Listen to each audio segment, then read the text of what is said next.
Bukan berarti orang yang memberi nasihat itu pemilik hati. Tidak bisa. Pemilik hati tetap Allah. Kamu nasihatin anakmu.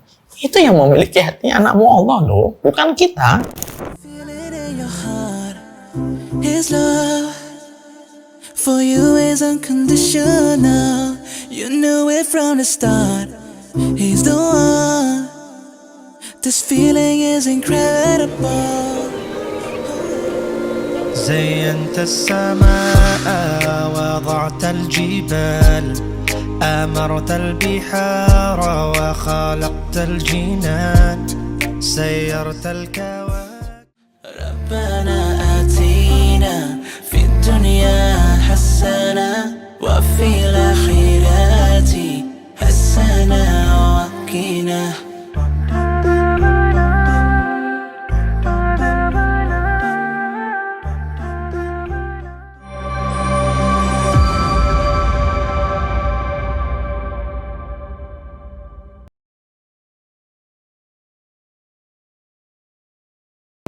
Assalamualaikum warahmatullahi wabarakatuh. Innal hamdalillah wassalatu wassalamu ala Rasulillah wa ala alihi wa sahbihi wa man tabi'ahum bi ihsan ila yaumil qiyamah.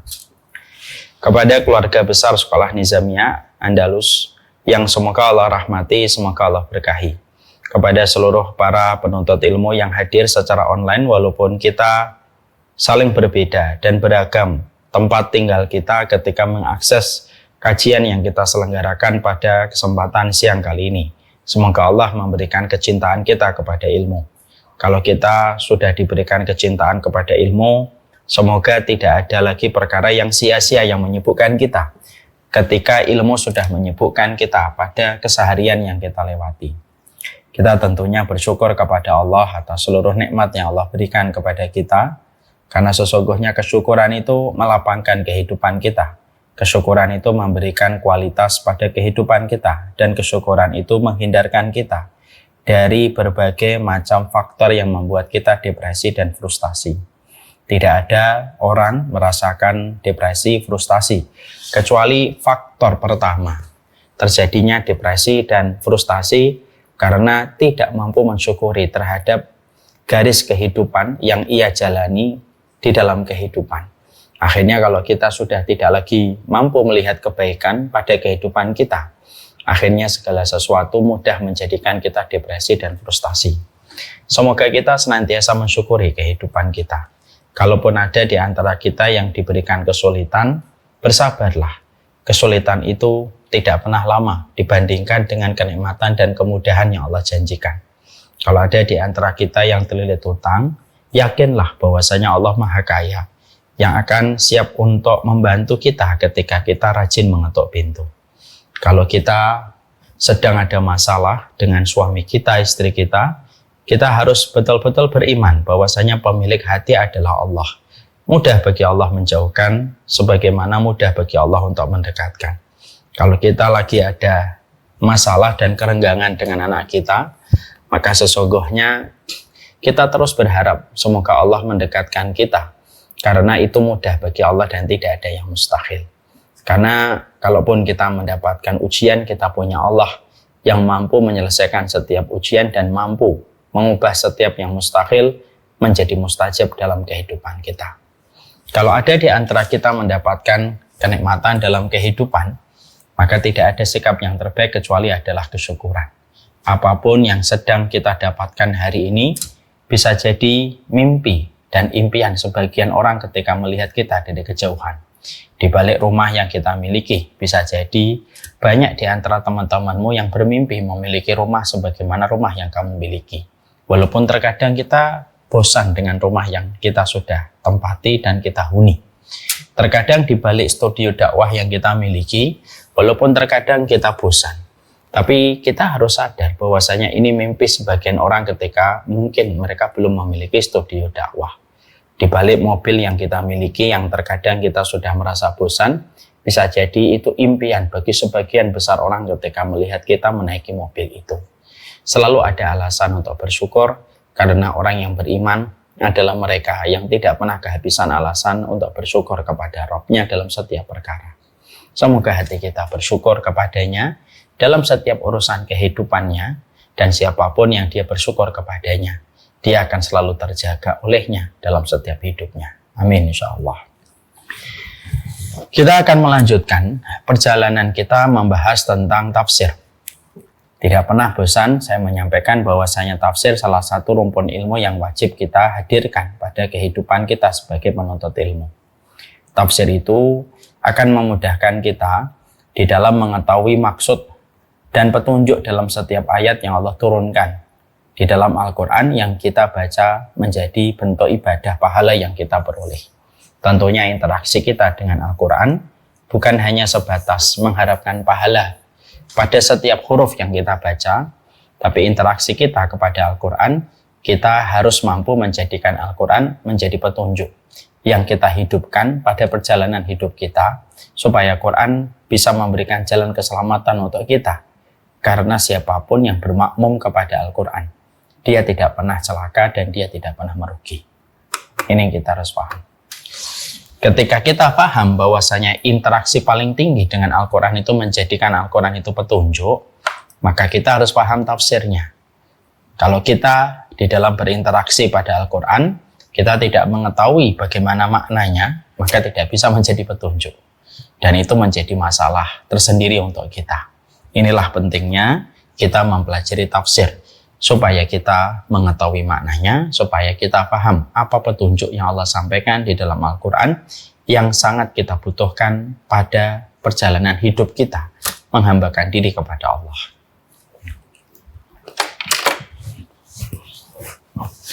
Kita akan memasuki surat Al-Asr. Ya. Kita kemarin sudah membahas tentang surat Al-Asr. Bagaimana surat Al-Asr itu menerangkan bahwasanya keimanan itu merupakan salah satu visa yang sangat penting pada perjalanan kita berikutnya.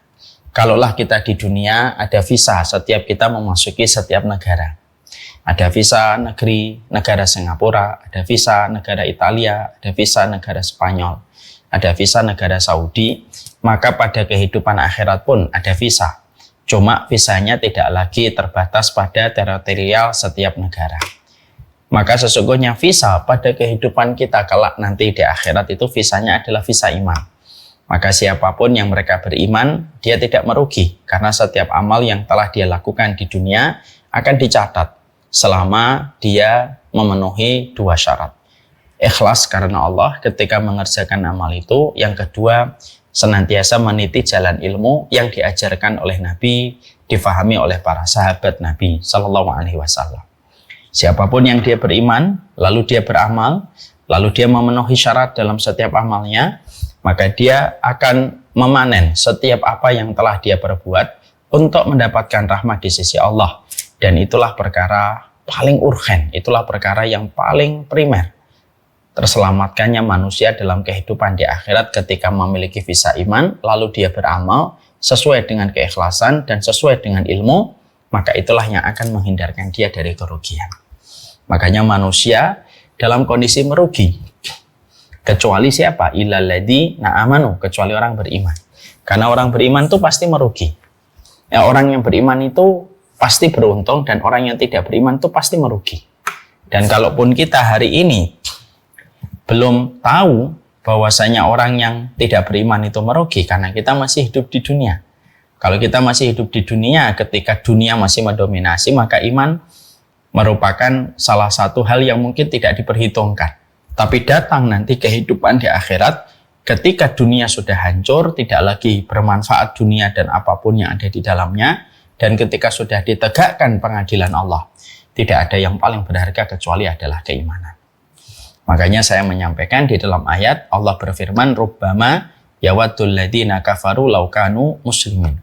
Orang-orang kufur, orang-orang yang non-muslim, mereka nanti pada waktu di akhirat, mereka berandai-andai, cobalah dulu kami sebagai seorang muslim. Kenapa mereka berandai-andai? Cobalah dulu kami di dunia menjadi muslim, karena mereka tahu betapa ruginya seseorang yang datang pada kehidupan akhirat lalu dirinya tidak muslim ketika hidup di dunia. Itulah kerugian yang paling besar, dan itulah kerugian yang paling nyata. Sekarang kita akan membahas tentang illal ladzina amanu wa amilus sholihat. Kita berbicara tentang amalan solih. Bagaimana amal soleh itu merupakan salah satu tuntutan pada kehidupan kita. Kita tidak dituntut beramal yang banyak, tapi kita dituntut beramal yang berkualitas. Makanya beramal berkualitas itu sesuai dengan tingkat keikhlasan kita. Sebesar ikhlasnya kita, semakin berkualitas amal soleh yang kita lakukan. Yang kedua, bukan hanya kita beramal soleh saja, tapi kita bukan hanya ikhlas saja, tapi menjadikan amal kita berkualitas sesuai dengan ilmu yang kita dapatkan dari Rasulullah, supaya kita tidak mereka-reka, lalu kita berimprovisasi di dalam kehidupan agama kita, lalu membuat aturan dan syariat yang tidak pernah diajarkan oleh Nabi, aturan dan syariat itu. Makanya wa amilus sholihat itu, yaitu adalah bagaimana kita senantiasa mengikuti setiap aturan, setiap syariat yang dicontohkan dan diteladankan oleh Rasulullah SAW. Itu sudah kita bahas.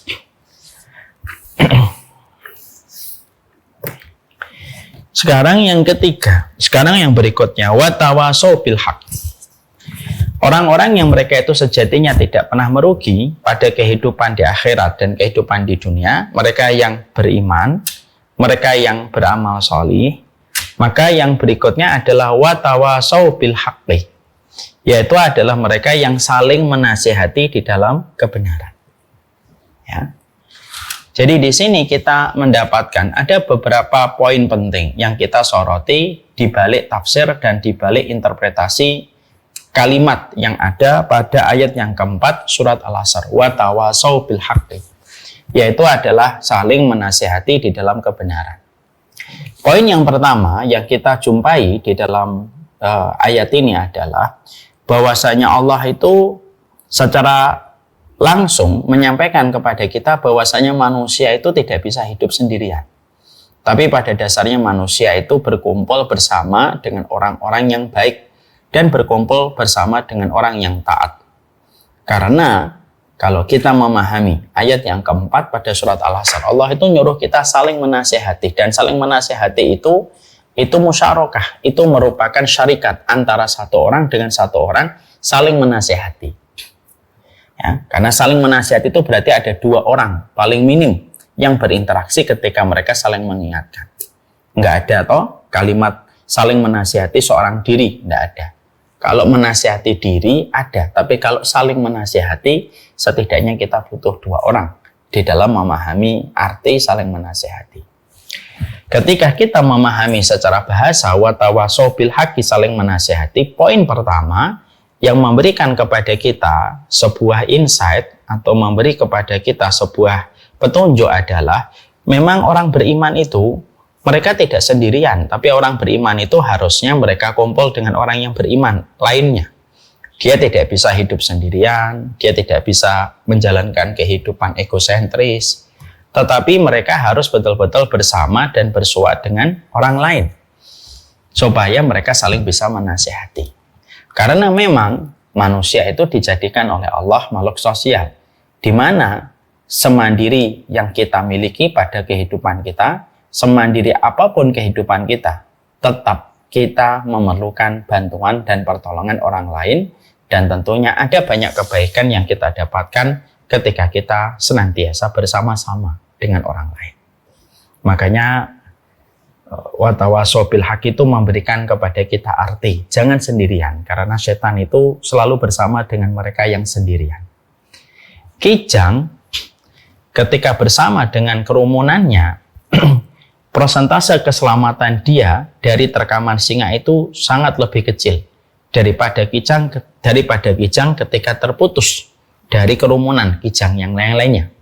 Kalau ada satu kijang yang terputus dari kerumunan, maka biasanya singa, harimau, nanti sorot mereka ketika berburu tidak menatap kepada kerumunan yang banyak. Tapi dia menyoroti kijang yang terputus, itulah yang biasanya akan diterkam dan dijadikan makan siang oleh hewan buas. Itu perumpamaan yang paling gampang. Hidup kita tidak bisa kita sendirian, karena Allah itu menyuruh kita bersama-sama. Makanya ada sebuah kalimat pada ayat yang keempat surat Al-Asr, yaitu adalah watawasau bil haqqi, saling menasihati di dalam kebenaran. Berarti kita bersama dengan orang lain, jangan sendirian, karena kehidupan dalam keimanan tidak ideal kalau hidup sendirian saja. Tidak ideal kalau hidup sendirian saja. Ya, bersama dengan orang lain itu memberikan kebaikan, terutama ketika kita bersama dengan kerumunan orang-orang yang solih dan orang-orang yang taat kepada Allah, yang membantu kita dalam urusan kebaikan dunia dan kebaikan kita ketika meninggal dunia. Ini yang pertama. Jadi jangan sendirian. Jangan sendirian. Berkumpul sama orang solih. Mintalah kepada Allah cintanya orang-orang yang solih, yang kita mampu mendekat kepadanya, membuka hati kita, membuka pintu rumah kita untuk mereka, lalu menjadikan mereka saudara, walaupun mungkin tidak terikat secara nasab dan walaupun tidak terikat dengan garis keturunan. Jangan sendirian. Karena Nabi Muhammad pun tidak sendirian dalam tugas yang beliau emban ketika memikul sebuah tanggung jawab menyampaikan keimanan kepada kehidupan manusia. Nabi Muhammad ditemani Abu Bakar, Nabi Muhammad ditemani Umar, ditemani Utsman, ditemani Ali, dan para sahabat yang begitu berlimpah, di mana mereka membantu dakwahnya Rasulullah. Jangan sendirian. Kalau ada yang berkata, saya introvert Ustaz, walaupun kamu introvert, jangan sendirian. Sendirian itu tidak fitrah dalam kebaikan.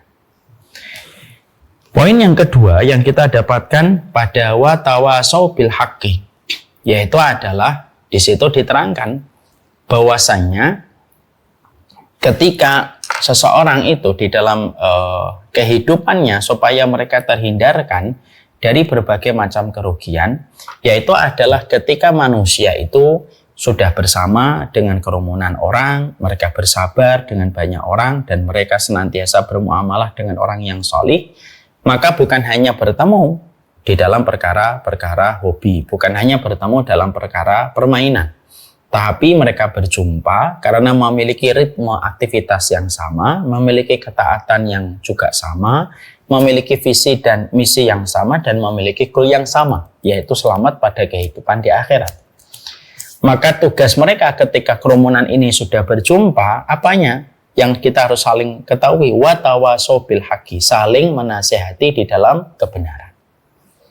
Ya, ini tugasnya, saling menasihati di dalam kebenaran untuk menghindarkan kita dari berbagai macam musibah, dari berbagai macam kecelakaan hidup kalau kita mendapatkan musibah, kalau kita mendapatkan nasihat yang benar. Nah, sebelum saya membahas tentang masalah ini, tentunya kita harus memahami bahwasanya nasihat itu apa sih? Ya, karena di sini disebutkan watawasau bil haqqi, saling menasihati. Kalau kita buka di dalam literatur bahasa, dalam bahasa Arab, arti nasihat itu iradatul khair liman suhilahu. Yang dinamakan nasihat itu adalah menginginkan kebaikan untuk diberikan kepada objek orang yang kita berikan nasihat. Itu namanya nasihat. Ya. Jadi kata wa tawasau bil haqqi, ada namanya nanti dengan akar kata yang sama jadinya nasihat. Maka sesungguhnya nasihat itu, saling menasihati itu artinya adalah menginginkan kebaikan yang kita berikan kepada orang yang kita berikan nasihat. Iradatul khair lil mansukhilahu.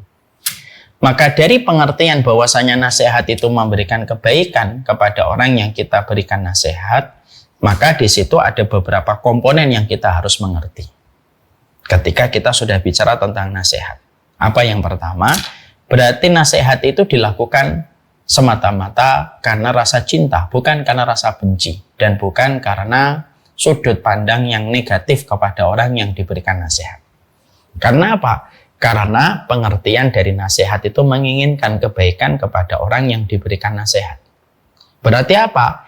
Basicnya dari nasihat itu rasa cinta kepada orang yang dia berikan nasihat. Ini yang terkadang kita harus jujur. Banyak orang terkadang suka mengatakan, saya ngasih nasihat sama dia, tapi ternyata secara jujur pada hatinya bukan memberi nasihat. Secara jujur pada hatinya itu sebenarnya dia tidak cinta kepada orang yang dia berikan nasihat.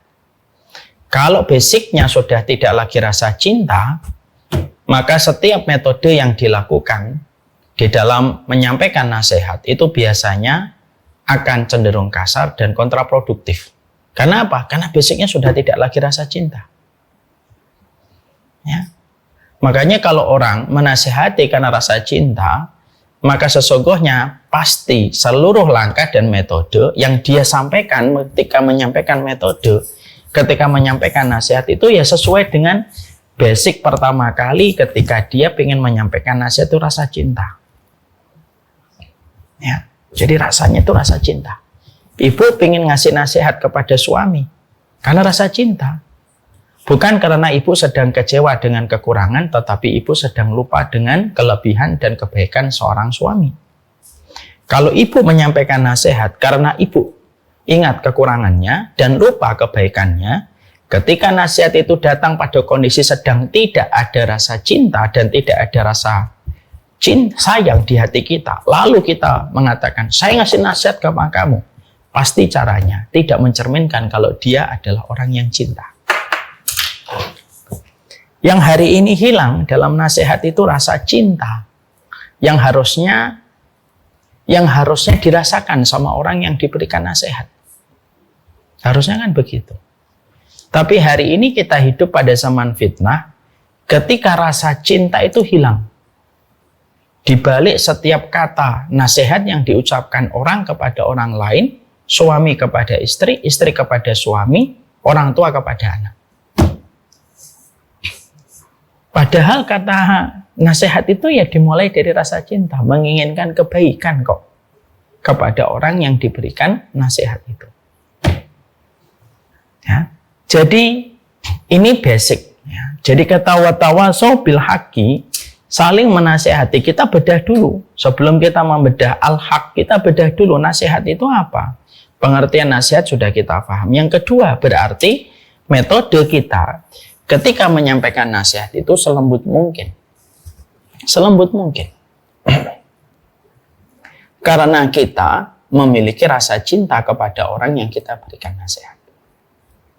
Makanya sekali lagi, kalau ada orang lalu dia berkata dengan lesannya, saya ini ngasih nasihat buat kamu, tapi nadanya marah, matanya melotot.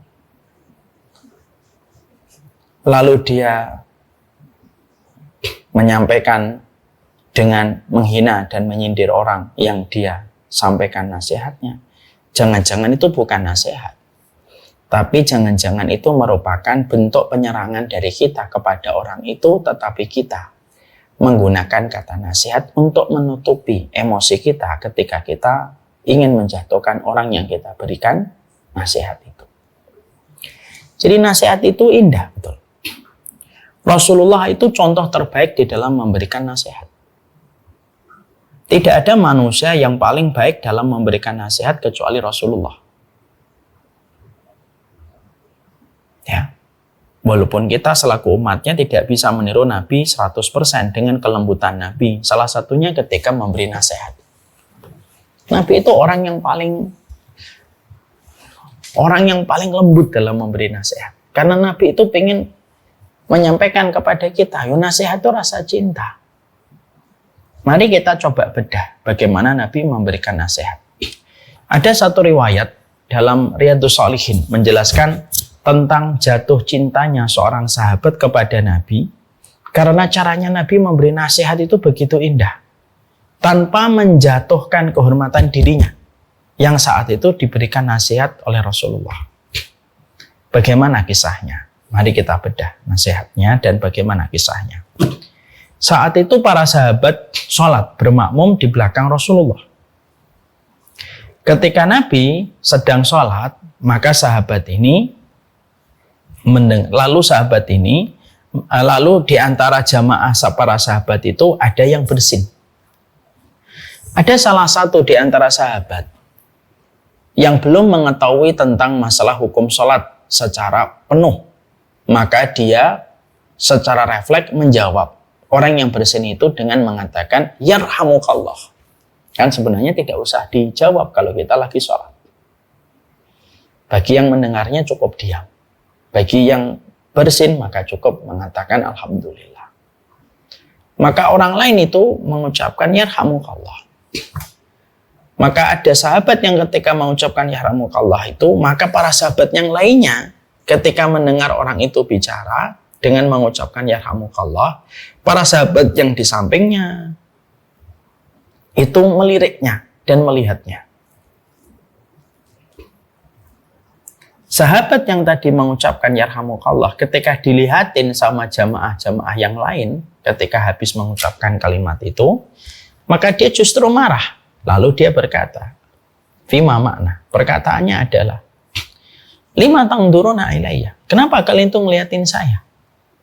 Lalu itu diucapkan ketika sedang dalam kondisi sholat. Kenapa kalian tuh malah justru ngeliatin saya? Ketika sahabat itu justru malah ngomong dan bicara panjang, maka para sahabat yang lain tuh memberikan isyarat supaya dia itu mendiamkan suaranya. Supaya dia menutup mulutnya, karena dalam sholat mereka memberikan isyarat dengan memukulkan paha mereka. Maka ketika sahabat itu diberi isyarat supaya dia diam dengan para sahabat memukulkan pahanya, semakin sahabat itu ngomong, kenapa sih kalian itu? Dan akhirnya riuh. Para makmum ini riuh di belakang Rasulullah yang sedang mengimami sholat mereka. Maka Rasulullah tetap melanjutkan sholat. Dan ketika Rasulullah sudah selesai dengan sholatnya, maka pada saat itu Rasulullah SAW ketika sudah selesai dengan sholatnya, maka Rasulullah langsung beliau bersabda. Beliau tidak nanya, siapa tadi yang ngomong? Kamu apa nggak ngerti toh bahwasanya dalam sholat itu tidak boleh ngomong? Nabi tidak memilih metode itu. Nabi tidak memilih siapa yang ngomong lalu langsung dijatuhkan hukuman. Nabi tidak memilih metode itu. Lalu Nabi SAW justru malah mengucapkan sebuah narasi indah yang sebenarnya ini sebuah nasihat, tapi menggambarkan rasa cintanya beliau kepada orang yang diberikan nasihat supaya orang yang diberikan nasihat itu terjaga kondisi hatinya ketika diberikan nasihat oleh Nabi. Apa nasihatnya Rasulullah? Nabi lalu berkata kepada seluruh jamaah para sahabat, ya ma'syarul musallin, wahai orang-orang yang sholat. Sesungguhnya sholat itu adalah doa dan zikir. Dimulai dari takbir, diakhiri dengan salam. Tidak boleh di dalam sholat ini ada pembicaraan manusia, kecuali zikir-zikir yang telah aku ajarkan kepada kalian. Maka sahabat yang tadi bicara itu baru sadar, oh saya nggak boleh ngomong di dalam sholat. Karena sahabat ini baru belajar. Tapi beliau akhirnya menyadari kesalahannya tanpa dibentak oleh Nabi, tanpa dihardik oleh Rasulullah, tanpa dijatuhkan bagaimana beliau ketika dipanggil di tengah sekumpulan orang yang bermakmum kepada Nabi. Semua itu terjaga. Maka akhirnya ketika dia mendengar bagaimana Nabi memberikan nasihat dengan cara metode yang seluar biasa itu, maka akhirnya beliau bersabda, aku tidak pernah menjumpai seorang guru sebaik Rasulullah, baik sebelumnya ataupun setelah Rasulullah meninggal dunia. Padahal yang disampaikan Nabi itu nasihat dalam perkara yang cukup primer, yaitu ketika sahabat tadi berbicara ketika sedang sholat. Itu kan masalah besar sebenarnya. Tapi caranya Nabi SAW itu betul-betul ma'ruf, bijak betul. Menggambarkan kepada kita bahwasanya kita itu mudah memberi nasihat. Tapi terkadang kita lupa bahwasanya fondasi pertama dalam memberi nasihat itu cinta. Dan harusnya tergambar. Dan harusnya tersampaikannya nasihat itu dengan sebuah rasa cinta yang dirasakan orang yang diberikan nasihat. Kan begitu. Makanya sahabat tadi lalu memberikan testimoni. Saya tidak pernah lam ara mu'alliman khairan qablahu wa ba'dahu wala ba'dahu. Maka dikatakan oleh beliau, aku tidak pernah menjumpai seorang guru sebelum Rasulullah dan sesudah Rasulullah bagaimana guru itu sebaik Rasulullah. Karena caranya dia memberi nasihat itu indah. Sekarang banyak orang ketika memberi nasihat itu marah. Dalam memberi nasihat itu marah. Dalam memberi nasihat itu menyindir. Menggunakan kalimat-kalimat sindiran yang dirasakan di hati. Itu sangat kerasa. Dan banyak orang yang ketika mereka menggunakan nasihat itu menggunakan kalimat-kalimat yang begitu mudah, yang dekat dengan kalimat sesat, syubhat, tidak tahu ilmunya, bodoh. Seakan-akan dia sendiri yang berilmu, dia sendiri yang paham, dia sendiri yang baca kitab, yang lain nggak ada yang baca kitab. Akhirnya apa? Banyak nasihat yang tertolak. Bukan karena jeleknya nasihat itu, tapi karena cara ketika menyampaikan dan melepaskan nasihat itu dengan cara yang tidak menggambarkan rasa cinta. Sama ibu lagi menyampaikan nasihat kepada suaminya. Ya, kan kita watawasau bil haq ini kan bukan dalam konteks antara kita dengan sesama ibu, orang tua murid saja kan. Dengan suami kita pun kita watawasau bil haq. Berapa banyak ibu memberi nasihat kepada suami terkadang membentur tembok yang begitu keras. Mungkin bisa jadi bahwasanya nasihat itu disampaikan dengan volume yang tinggi. Disampaikan dengan sindiran. Yang menafikan kebaikan orang yang kita berikan nasihat seakan-akan yang paling berkorban itu kita dalam kehidupan berumah tangga. Jangan gitu. Jangan gitu. Kalau kamu ngasih nasihat, lalu kamu seakan-akan sudah mencitrakan dirimu paling berkorban, tidak akan ada orang yang siap menerima kalimat-kalimat itu ditujukan kepadanya, karena mengatakan kepada suami bahwasanya kita paling berkorban, itu seakan-akan suami kita tidak berkorban.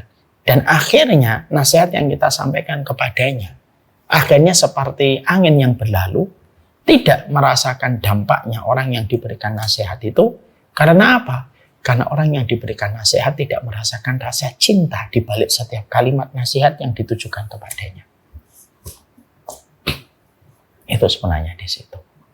Sama pula metode kita di dalam berbagai macam hal. Anak kita sama umat sama para jamaah dan umat yang belajar. Itu sebenarnya memang metode itu penting sekali. Orang yang lembut sekalipun saja belum tentu dakwahnya bisa diterima. Orang yang lembut saja dakwahnya belum tentu diterima, apalagi yang tidak lembut. Makanya dakwah yang dibangun dengan kekasaran, yang merespon ya biasanya orang yang kasar. Orang yang punya basic lembut pada hatinya itu tidak akan bisa merespon itu.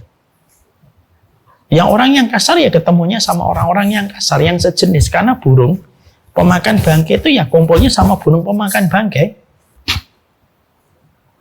Ya, jadi kalau kamu sukanya nasehatin tapi kamu menjatuhkan kehormatan itu kayak pembukun pemarang bangkai. Ya burung pemakan bangkai itu ya kumpulnya sama burung pemakan bangkai. Maka dalam kaidah penting kita memberi nasihat itu yang pertama itu apa? Kita harus paham definisi dari nasihat itu apa? Definisi nasihat itu adalah memberikan kebaikan kepada orang yang kita berikan nasihat. Berarti rasa cintanya itu harus betul-betul terasa dan dirasakan langsung sama orang yang diberikan nasihat.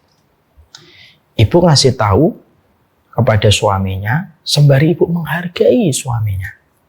Ibu volumenya direndahkan. Ibu memilih diksi yang sangat indah. Betul-betul datang dari hati menginginkan perubahan pada keluarga yang kita jalani bersama pasangan. Insya Allah kalimat yang indah itu lebih tajam daripada pedang. Karena pedang itu hanya bisa membuat luka. Tapi kalimat yang indah bisa mengubah seseorang. Bisa mengubah seseorang. Ya, penghargaan itu penting sekali. Dan penghargaan itu harusnya kita juga selipkan di balik setiap nasihat yang kita sampaikan. Berikan penghargaan sama orang yang berikan kita nasihat. Seakan-akan kalau kamu sedang memberikan nasihat kepada suamimu, kepada istrimu, kepada anakmu, kamu nafikan semua kebaikannya. Susah. Kamu memberikan nasihat kepada dai, lalu kamu nafikan semua kebaikannya, yang kamu ingat hanya kekurangannya. Alah, emang kamu juga benar semua dan emang kamu doang yang berjuang di atas agama ini? Enggak gitulah. Itulah kita caranya memberi nasihat itu yang terbaik. Saya pernah mendengar sebuah kisah nyata seorang guru. Ada seorang guru ketika ngajar di satu kelas. Ya, ketika ngajar beliau di satu kelas. Maka beliau mendapati ada salah satu muridnya di kelas itu, nakalnya luar biasa, sering ganggu orang lain, sering ganggu teman-temannya, dan sering membuat keributan. Teman-temannya tidak ada yang suka dengan dirinya. Sang guru lalu berpikir, kenapa ya anak ini gitu. Beliau bisa menyampaikan nasihat secara langsung. Siapa yang masih nakal, keluar dari kelas. Cara yang paling gampang dan instan, cara mengancam. Paling gampang, keluar dari kelas. Selesai. Tapi saat itu, beliau tidak mengambil cara itu. Ya. Maka pada saat itu, beliau lalu berusaha, ada apa dengan murid ini kok sampai dia memiliki hal yang semacam itu? Akhirnya beliau menemukan metode. Apa metodenya? Beliau lalu pada hari berikutnya, beliau membuat sebuah tugas untuk murid-muridnya gitu. Coba kalian semuanya menulis tentang kehidupan kalian dalam bentuk karangan, dalam satu halaman. Nah, tidaklah beliau sang guru ingin memberikan tugas itu kepada murid-muridnya, kecuali karena beliau ingin tahu gitu, masing-masing dari murid-muridnya, terutama murid yang sedang menjadi sorotan oleh beliau. Kenapa dia nakal? Masya Allah. Akhirnya setiap anak itu nulis gitu. Setiap anak itu nulis gitu. Dari apa yang mereka miliki pada kehidupan mereka dan latar belakang kehidupan mereka. Setelah semuanya mereka mengerjakan, selesai, lalu dicek sama sang guru satu-satu lembaran itu. Barulah beliau tahu, oh ternyata murid yang nakal itu karena ternyata dia itu dari keluarga menengah ke bawah. Dan dia ternyata harus bekerja untuk mencukupi kebutuhan keluarganya termasuk membayar uang sekolahnya. Dia ternyata kalau habis pulang sekolah, dia membantu peternakan, dia ngangon, dia motong rumput untuk kerbau, sapi, dan kambingnya. Gitu. Nah, sang guru lalu tahu, oh ternyata kerjanya begini. Setelah itu beberapa hari kemudian, sang guru masuk lagi ke kelas. Lalu sang guru berkata, saya hari ini akan memberikan pertanyaan dalam bentuk lisan. Saya ingin tahu di antara kalian siapa yang bisa menjawab. Lalu pertanyaan sang guru itu di luar nurul, nalar. Apa pertanyaannya? Pertanyaan sang guru pada saat itu adalah, siapa di antara kalian yang tahu kira-kira kambing atau sapi kotorannya dalam sehari itu kira-kira berapa kilo? Semua yang ada di kelas itu tidak ada yang tahu jawabannya. Murid itu yang paling tahu, murid yang paling nakal, yang sepanjang dia di kelas itu tidak pernah jawab. Ketika dia melihat teman-temannya nggak ada yang jawab, dan dia yakin karena dia tahu, dia praktisi tentang masalah kambing dan sapi gitu. Akhirnya dengan agak-agak takut dia mengatakan saya tahu.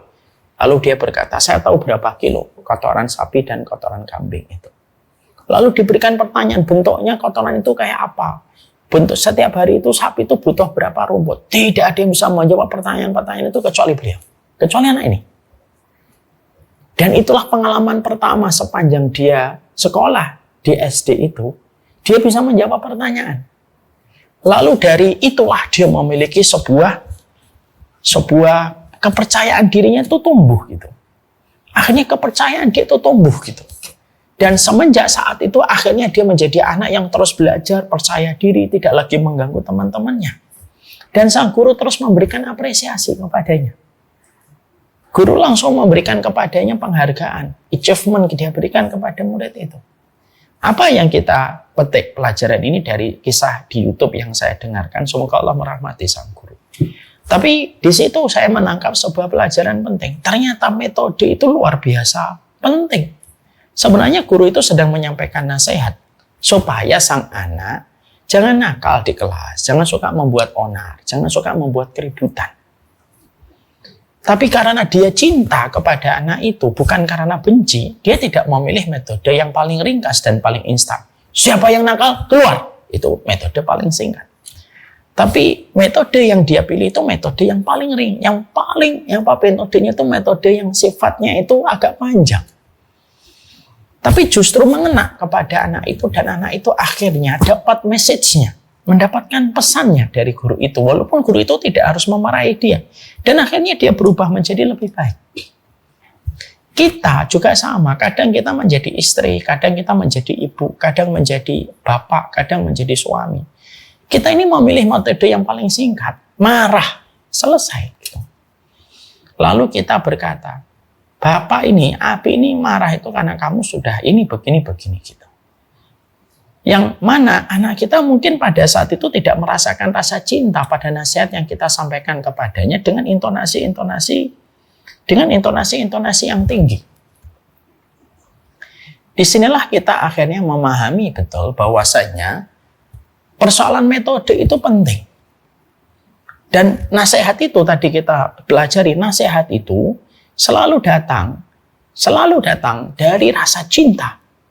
Makanya kalau ada seorang istri ngasih nasihat kepada suami, suami ngasih nasihat kepada istri, kok seakan-akan membentuk tembok yang keras, maka jujur aja kita berkata, mungkin saya belum mengolahnya dengan rasa cinta, dan akhirnya itu menjadikan terasa biasa.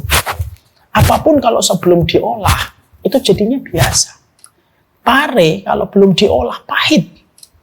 Walaupun mungkin sehat, tapi kalau belum diolah itu kan dia pahit. Tapi kalau dia direbus dulu, mungkin dikasih garam dikit, mungkin dikasih bawang putih, karena saya suka pare. Dikasih bumbu dikit, dikasih bawang putih, merica dikit gitu ya. Pare yang asalnya pahit itu karena diolah, itu jadinya enak. Jadinya orang itu tidak merasakan sepahit ketika mentah.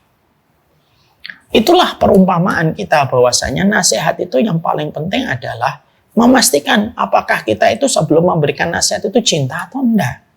Kalau memang belum tumbuh rasa cinta, nanti dulu deh. Jangan buru-buru ngasih nasihat dulu. Jangan-jangan itu bukan nasihat. Jangan-jangan itu kamu benci, tapi kamu membungkusnya dengan sebuah kata, ini nasihat saya. Ya, gini itu nasihat. Atau jangan-jangan hatimu yang benci sama orang yang kamu kasih nasihat. Lalu kamu bersembunyi di balik kata nasihat. Kita nggak tahu itu, dan kita nggak bisa memvonis setiap orang yang tahu. Ya orang yang ngasih nasihat itu, itu yang paling tahu tentang kondisi hatinya. Makanya setiap nasihat yang disampaikan dengan cara yang baik itu akan indah. Mari kita perhatikan ketika Abdurrahman bin Auf, ya, Salman ya, ketika menasihati bahwasanya ketika ada salah satu sahabatnya, Abu Darda, jatuh dalam sebuah kesalahan. Ya. Abu Darda itu dalam kondisi dia kalau malam tidak pernah menjamah istrinya memberi nafkah batin. Beliau selalu sholat sepanjang malam karena rasa takutnya beliau kepada Allah Subhanahu wa Ta'ala. Ya. Yang kedua, beliau itu selalu puasa dan tidak pernah iftar. Tidak pernah puasa dan selalu iftar setiap waktunya. Tidak selalu puasa setiap waktunya. Maka pada saat ketika Abu Darda mendapati bahwasanya Abu Darda semacam itu, maka Salman itu mengetahuinya dari istrinya Abu Darda, Ummu Darda. Perhatikan cara yang dilakukan oleh Salman. Salman itu tidak menggunakan cara instan, cara langsung menyampaikan mentah-mentah, enggak. Diolah dulu, dimasak dulu nasihatnya. Dia terima sebuah informasi, dia tidak langsung kelola itu, tidak langsung dikelola, tidak langsung disampaikan. Dia terima dulu bahan dasarnya, dimasak dengan bagus oleh Salman. Apa yang dilakukan Salman? Dia tidur di rumahnya Abu Darda. Lalu ketika malam gitu, dia melihat Abu Darda habis isya bangun, lalu dipegang tangannya, tidur dulu. Saya mau sholat, tidur dulu. Ya, tidur dulu. Lalu akhirnya Abu Darda tidur sampai pertengahan malam baru dibiarkan sholat. Pagi harinya ketika disiapkan sarapan, Abu Darda berkata, saya ini puasa, makan. Saya nggak akan makan kalau kamu nggak makan. Akhirnya Abu Darda ikut makan, gitu. Dan akhirnya ketika kejadian itu dilaporkan kepada Nabi dan ternyata Masya Allah ya, akhirnya yang dilaporkan kepada Rasulullah SAW, maka benar yang dilakukan Salman. Dan Abu Darda meresapi apa yang dinasihatkan Salman itu tanpa dia merasa dipojokkan oleh Salman. Gitu. Tanpa dia dipojokkan oleh Salman. Akhirnya apa? Abu Darda menerima apa yang terjadi. Malamnya dia kembali memberikan nafkah batin kepada istrinya, menjamah kembali, maaf dalam tanda petik, istrinya. Dia sehari puasa, sehari tidak. Dan itu dilakukan Abu Darda setelah beliau mendapatkan nasihat yang disampaikan Salman dengan begitu indah. Jangan menyampaikan nasihat itu mentah-mentah gitu loh. Karena yang mentah itu nggak enak dinikmatin gitu. Sebagaimana kamu tidak nyaman makan yang mentah, orang lain juga nggak nyaman kok makan-makan yang mentah. Kenapa sih kamu suka sekali ngasih yang mentah? Kenapa kamu suka sekali ngasih yang mentah, tapi kamu maunya mateng? Karena saya nggak mau makan yang mentah, saya juga nggak mau ngasih yang mentah. Ini yang bisa kita lakukan, pilih kalimat yang baik, pilih kalimat yang baik. Pilih lighting yang baik supaya enak dilihat, pilih lighting yang baik. Pilih background yang baik, pilih background yang baik. Karena apa? Kita sudah mempersiapkan yang semacam ini semaksimal mungkin saja, belum tentu bisa mengubah orang kok. Karena kita sudah dibonderis oleh ayat Allah, fadzakir innama anta mudzakir lasta alaihim bimusaitir. Ya kamu hanya memberikan peringatan, tidak bisa maksa. Tapi sebelum memastikan kita pemberi peringatan, sudahkah kita mengolah setiap kalimat peringatan itu menjadi sebuah olahan yang enak didengarkan dan olahan yang enak untuk dikonsumsi oleh orang lain? Itu yang paling penting. Jangan-jangan kamu itu kasih nasihat itu mentah. Dan sesuatu yang mentah itu tidak bisa dinikmatin. Ya. Jadi itu pula yang menjadikan kita paham, memberi nasihat itu perjalanannya panjang, mengolahnya juga nggak gampang. Mari kita belajar dari Ummu Sulaim. Ummu Sulaim itu ketika ngasih nasihat kepada suaminya, itu diolahnya itu pelan-pelan sama beliau. Anaknya meninggal dunia, pada saat suaminya tidak ada. Coba itu sudah cobaan berat. Lah ketika mau menyampaikan anakmu meninggal, itu kan hal yang paling gampang apa nasihatnya? Sudahlah, itu miliknya Allah. Kalau kamu sedih, saya juga sedih. Siapa yang paling sedih? Saya, wong ibunya yang melahirkan. Ummu Sulaim bisa ngomong begitu? Tidak bisa. Dan kalaupun ngomong gitu, bisa dimaklumi perempuan kalau lagi dalam kondisi sedih. Tapi Ummu Sulaim itu bukan wanita yang hanya minta dimaklumi. Sebelum dia minta dimaklumi, dia berusaha untuk mengolah kata yang baik dulu. Ya kan? Sebelum dia pengen dimaklumi sama suaminya, dia mengolah kalimat yang indah, betul. Suaminya datang, dia bersolek. Coba difikirkan ibu. Wanita lagi sedih bersolek, coba. Lalu dengan sebuah harapan supaya ingatan suaminya tidak bertanya sama anaknya di malam itu. Coba. Dia tersenyum, hatinya lagi sedih meneteskan air mata. Kuburan anaknya masih basah kok. Ummu Sulaim itu. Seorang wanita yang langsung itu mendapatkan perhatian dari Allah. Ummu Sulaim. Dia bersolek, dia menggoda suaminya di malam itu. Kalau menggodanya dalam kondisi senang, lagi piknik, lagi suaminya baru ngasih uang, wajar. Ini lagi sedih. Dia lagi sedih. Ketika dia lagi sedih, dia menutupi air matanya dengan riasan tercantik hanya untuk suaminya terkasih. Lalu ketika pagi harinya habis dicampuri, ketika suaminya sudah puas, gitu, lalu akhirnya dia menata kalimat demi kalimatnya itu matang sekali. Ibarat daging ini well done, matang banget. Gimana dia mengatur setiap kalimatnya? Dia mengatur kalimatnya itu indah. Wahai suamiku, bagaimana kalau ada seseorang nitipkan barang sama kita, diambil lagi barangnya sama pemiliknya? Ya harus dikembalikan.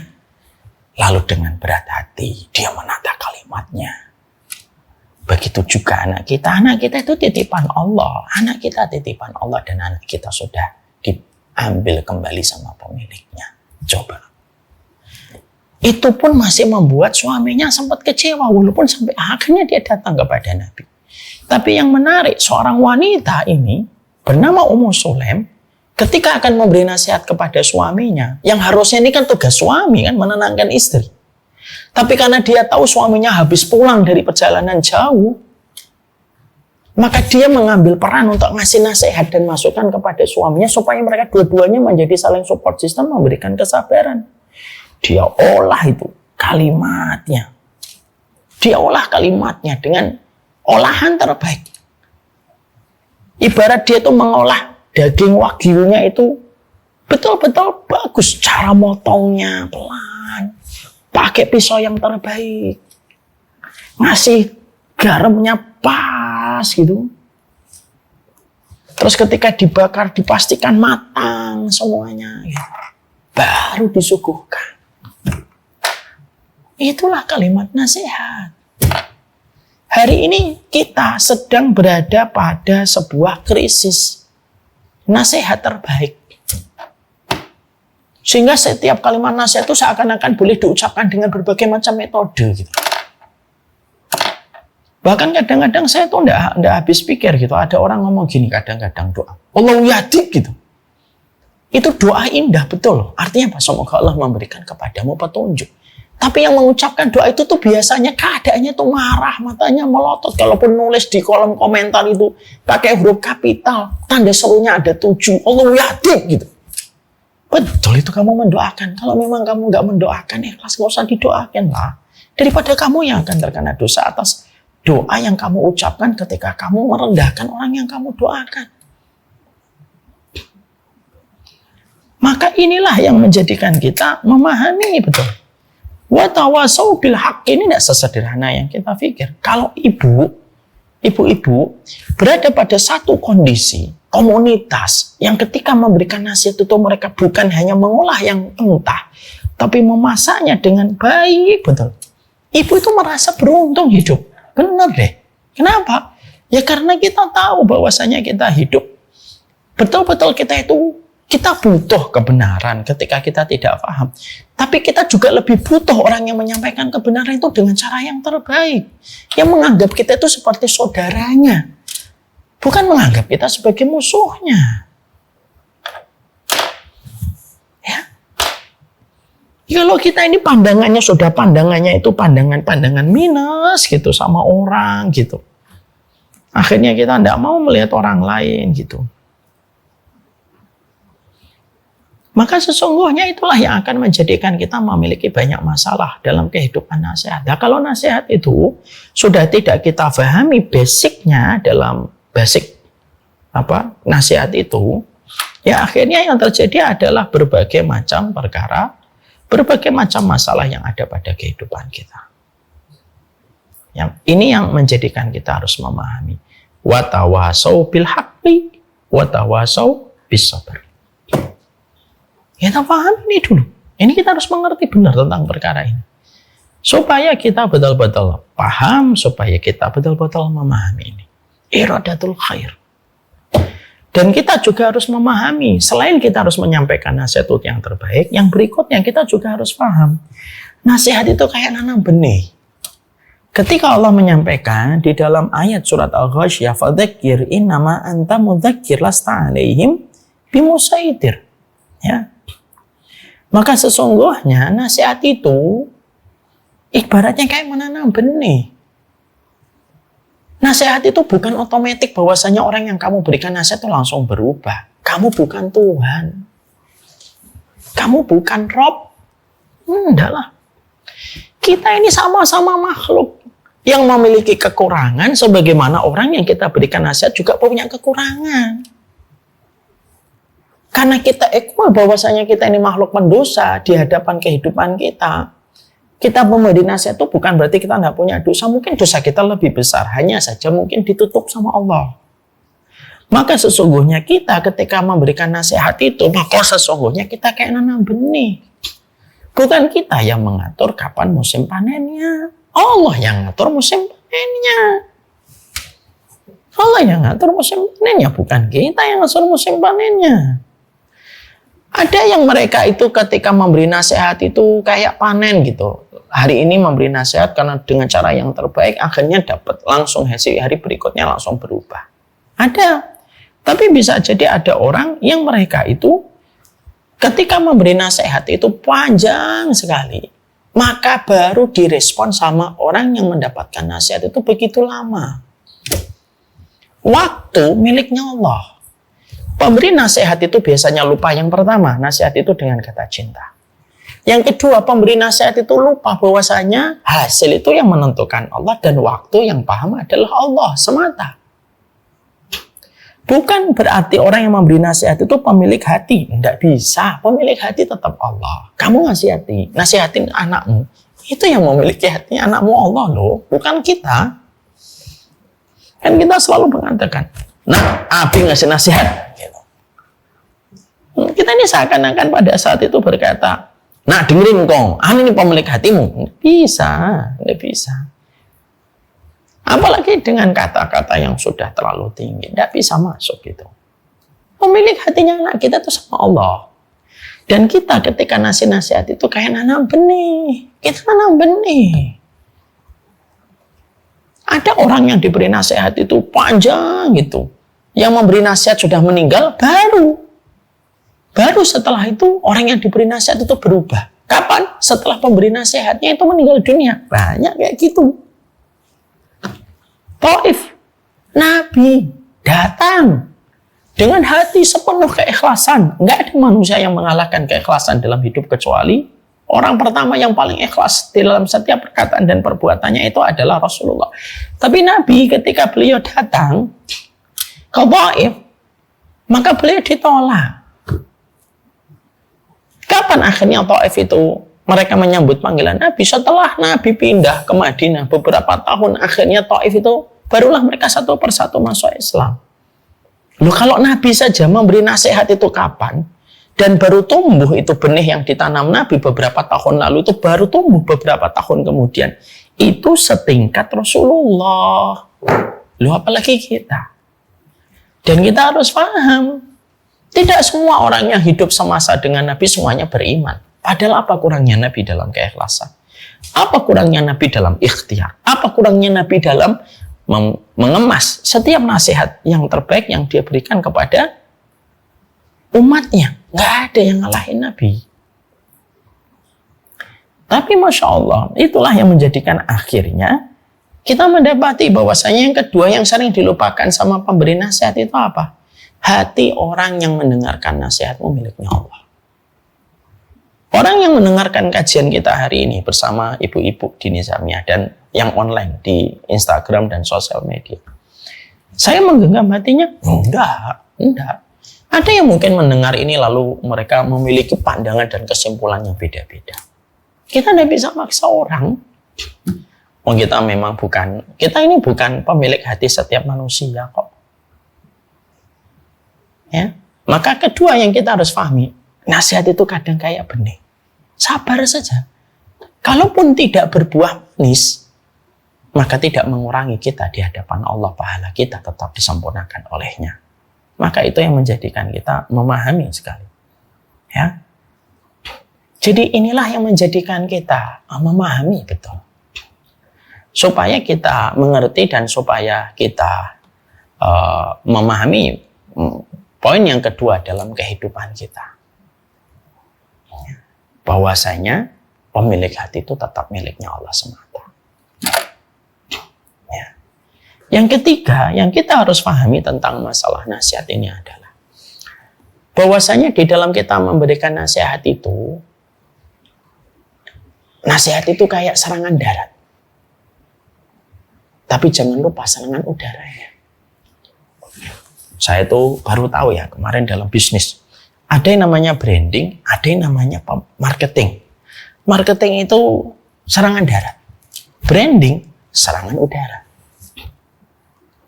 Sekuat-kuatnya brand awareness disebar, itu marketing ini harus mengeksekusi serangan udara ini supaya betul-betul efektif. Sama sebenarnya. Saya ketika mendengarkan itu, saya langsung teringat, oh Masya Allah. Sama, nasihat itu kayak serangan darat.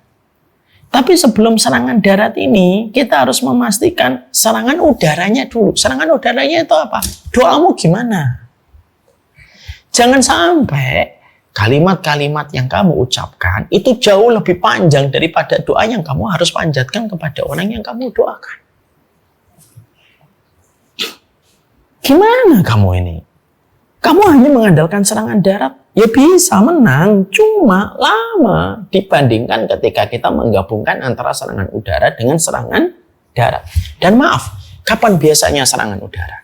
Biasanya serangan udara itu dilakukan sebelum serangan darat. Jadi ketika ada satu wilayah gitu ya, contohnya kita lihat di berbagai tempat konflik. Nah, mari kita doakan saudara-saudara kita di Rafah. Ya Allah, tolonglah saudara-saudara kami di Gaza, di Palestina, di Rafah. Semoga Allah berikan mereka kekuatan, ya Allah. Dan berilah pahala atas musibah mereka. Dan berilah pengganti yang lebih baik. Amin. Ya Rabbal Alamin. Kita kalau melihat daerah konflik, tentara itu dikirim dulu. Serangan udara itu dikirim dulu. Habis itu, dipastikan tidak ada lagi yang menunjukkan pergerakan-pergerakan yang mengkhawatirkan. Setelah itu pasukan udara memberikan hasil clear. Semua wilayah teritorial yang kita akan serang sudah clear dengan setiap pemboman yang kita lakukan. Baru setelah itu masuklah itu yang dinamakan dengan pasukan darat. Masuk dia pasukan darat. Sama kita, sebenarnya nasihat itu harus doa dulu. Kenapa? Itu serangan udara. Pertanyaan kita, ibu, sebelum ibu menyampaikan nasihat sama anak, sudah didoakan dulu atau tidak sebelumnya? Sebelum kita marah, lalu kita mengucapkan berbagai macam hal yang selalu kita disclaimer dengan kata, ini nasihat ya, wahai suamiku, ini istriku. Pertanyaan kita simpel. Sudah kamu melakukan serangan udara dulu? Bisa jadi tidak efektifnya serangan darat itu karena serangan udaranya belum.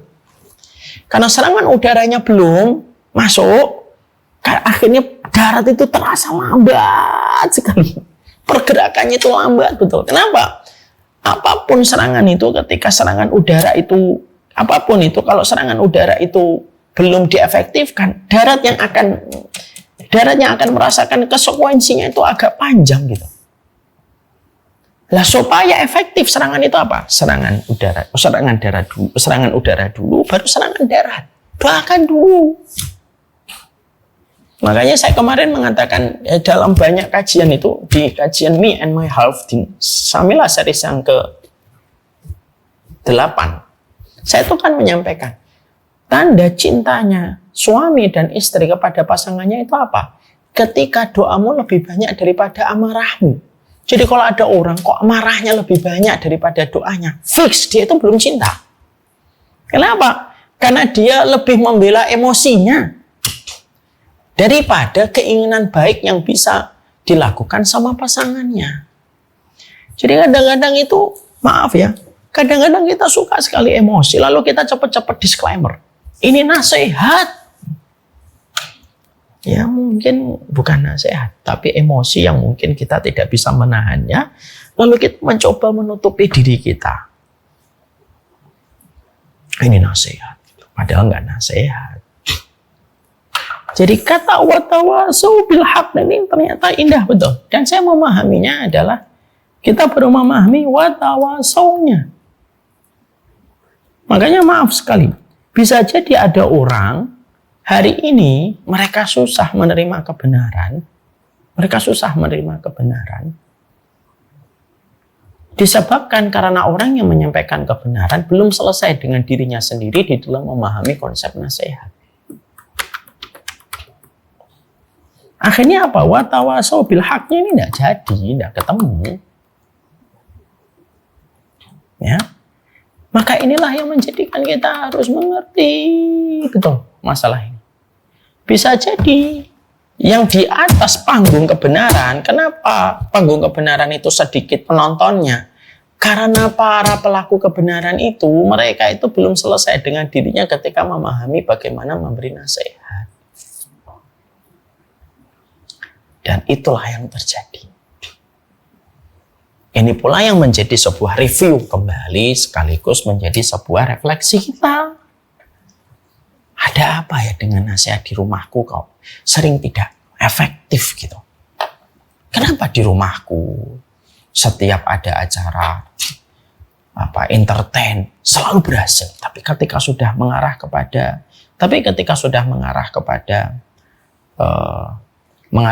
nasihat gitu, kenapa tidak efektif dalam keluargaku? Ini kita harus pahami. Kan banyak ya keluarga itu kalau masalah entertain serempak, kompak. Ya. Tapi ketika sudah melewati sebuah fase waktu untuk saling memberi nasihat, kekompakan itu langsung hilang. Dan terkadang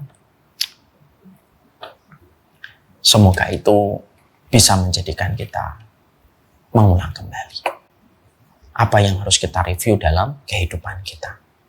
Saya tutup dengan sebuah kalimat yang bisa membuat kita berpikir.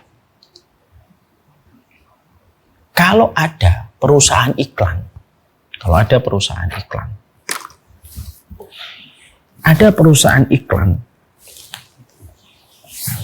dia membuka tender iklan dengan anggaran 1 miliar untuk membuat iklan produk yang dia miliki. Iklan yang diharapkan bisa meningkatkan engagement dan tentunya meningkatkan penjualan. Iklannya harus kena, unik, dan tentunya sesuai dengan market yang dituju, sasarannya. Ada salah satu perusahaan iklan memenangkan tender itu. Dia memenangkan tender itu. Wah, dia menang. Ketika tender itu dimenangkan, sang kantor iklan membuat iklan. Ternyata iklannya tidak berhasil. Sama sekali tidak mendongkrak penjualan, meningkatkan exposure enggak, meningkatkan engagement enggak gitu. Nggak ada grafik apapun peningkatannya. Kira-kira perusahaan iklan yang memenangkan tender tadi ketika melihat iklannya tidak berhasil dan tidak viral, kira-kira yang dilakukan perusahaan iklan itu apa? A, dia menyalahkan market, yang mana market itu merupakan tujuan dari perusahaan yang meng-hire mereka, atau mereka menyalahkan tim kreativitas mereka. Maka biasanya kalau kantor itu bagus, dia tidak menyalahkan marketnya. Dia tidak mengatakan, dasar masyarakat, goblok, bodoh, tidak paham iklan kita yang sudah sebagus ini. Padahal referensinya luar negeri. Enggak. Biasanya kalau ada perusahaan yang sudah tidak mau dievaluasi semacam itu, susah lagi dapat hire. Perusahaan yang baik itu biasanya mereka mengevaluasi tim kreativitas mereka. Kenapa kok iklan ini nggak berhasil? Mereka perbaiki, mereka evaluasi. Dan mereka tidak menyalahkan masyarakat. Kita kalau memberi nasihat, kok belum diterima? Jangan buru-buru nyalahin orang lain. Mungkin kitanya yang strateginya salah. Waliyadzubillah, nasallallahu alaihi wasallam. Semoga Allah memberikan keberkahan. Wa tawasau bil haq. Surat Al-Asr ayat yang keempat. Semoga Allah memberkahi kita, memberkahi keluarga tercinta kita, dan semoga kita sebagai orang yang memberi nasihat selalu mampu untuk melihat lebih dalam tentang nasihat yang kita terus sampaikan. His love for you is unconditional. You knew it from the start. He's the one. This feeling is incredible. زينت السماء وضعت الجبال أمرت البحار وخلقت الجنان سيرت الكواكب ربنا آتينا في الدنيا حسنة وفي الآخرة حسنة وقنا